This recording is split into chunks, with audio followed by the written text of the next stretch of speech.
എടി അവിടെ നിൽക്കാൻ.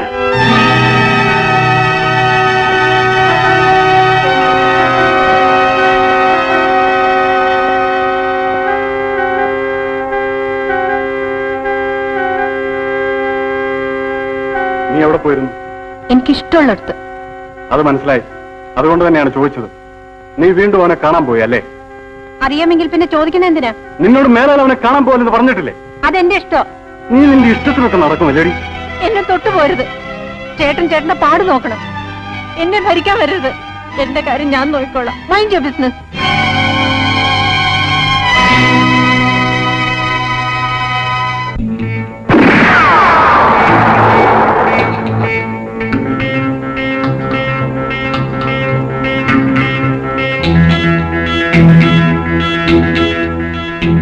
എന്നിട്ട് നീ എന്തുകൊണ്ട് എന്നോട് ഇതുവരെ പറഞ്ഞില്ല? ഞാൻ ആവുന്ന ഉപദേശിച്ചു, ശാസിച്ചു.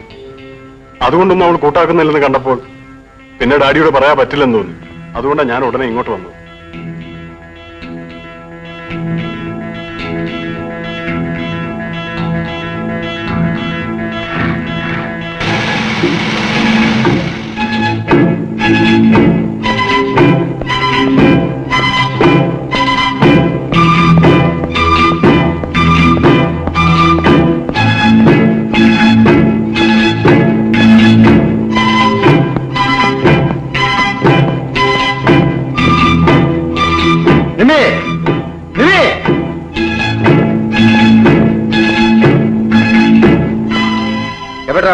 പുറത്തേക്ക് പോയി.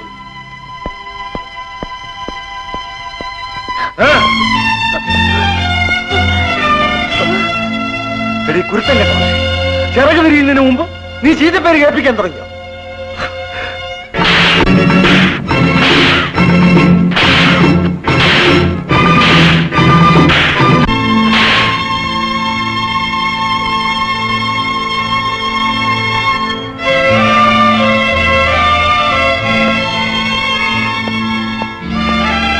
ഇനി ഇവളീ വീട് വിട്ട് വെളിയിലിറങ്ങിയാൽ നിന്നെ ആയിരിക്കും ഞാൻ കൊല്ലുന്നു.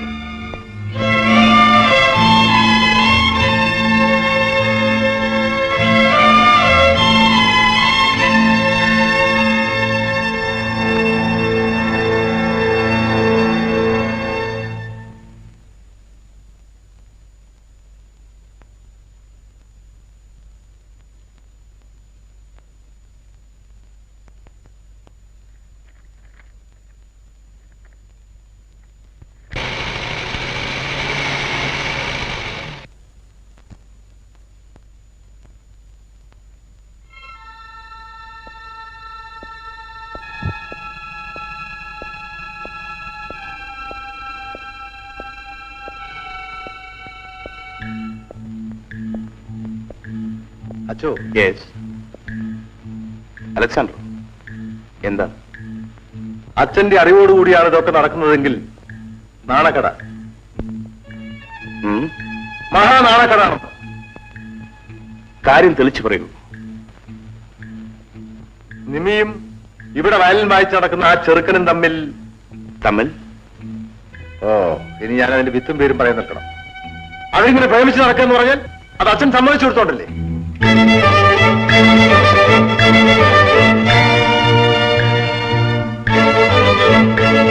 മിസ്റ്റർ അലക്സാണ്ടർ, ഞാനൊരു വൈദികനാണ്. നിങ്ങൾ ഈ പറഞ്ഞതുണ്ടല്ലോ, അത് എന്റെ ജോലിയിൽപ്പെട്ടതല്ല. പിന്നെ അവനവന്റെ വിലയും നിലയും അത് അവനവൻ തന്നെ നോക്കണം. അവനവന്റെ മാത്രമല്ല, കുടുംബത്തുള്ളവരുടെയും.